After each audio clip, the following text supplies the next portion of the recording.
It's that flow, no, she my flow. Yeah, yeah, yeah, yeah. It's that Exactly how likely are you to die alone?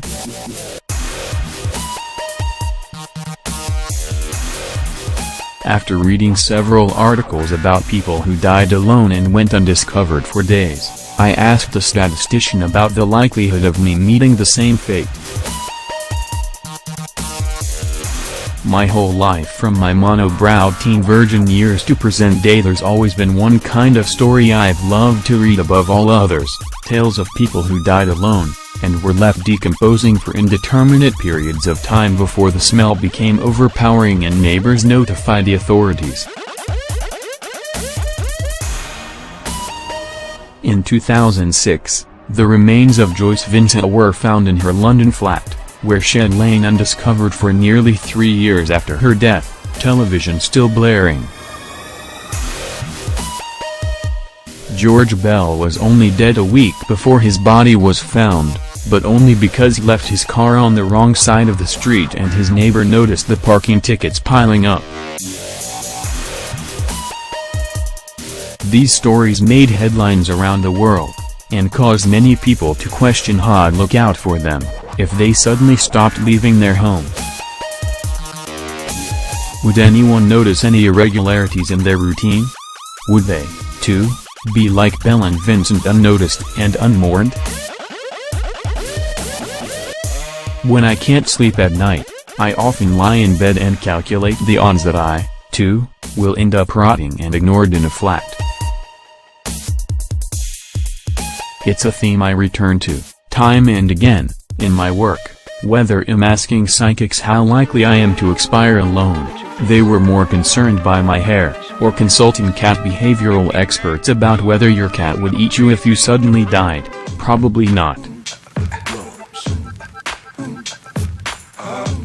But how likely am I, really, to see out the end of my days alone? So far, I only have the testimony of a few psychics and my close friends, who think that a lonely death is likely on account of my being such a self-involved asshole.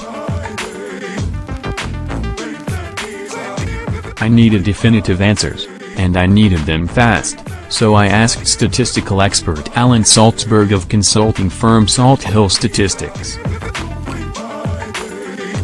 Am I going to die alone? Here's what he had to say. Alan Saltzberg: traditionally when we think of people dying alone, we tend to think of people dying without children. If you have children, it's pretty unlikely you'll die without having living children. So we should have children if we're terrified of dying alone? Sure, and most women do have children. Although if you're already a certain age, like 50, then you're very unlikely to have children, whereas if you're younger you're much more likely to have kids.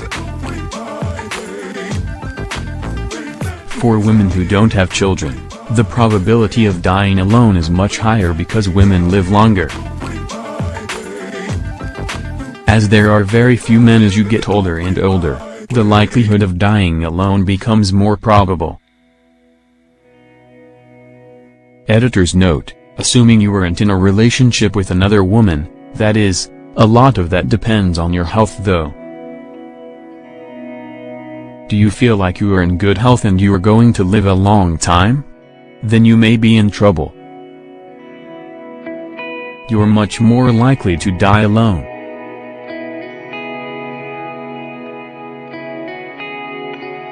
So if you're scared of dying alone, is it a good idea to be really unhealthy? Sure, so if you don't want to die alone, you should try to die early, I guess.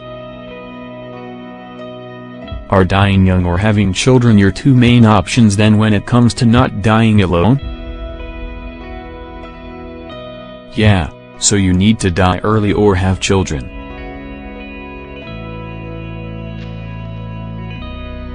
Having children really helps.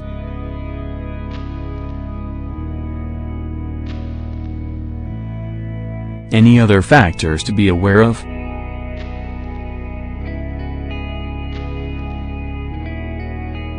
In a general sense, wealthier and more educated people tend to live longer, because they have access to better healthcare. And factors like depression also affect lifespan. But people are only extremely depressed if they're very poor, not just a little bit poor. So I guess if you're very poor and very depressed, you're probably going to die early and maybe not be alone. But that's not a good outcome either.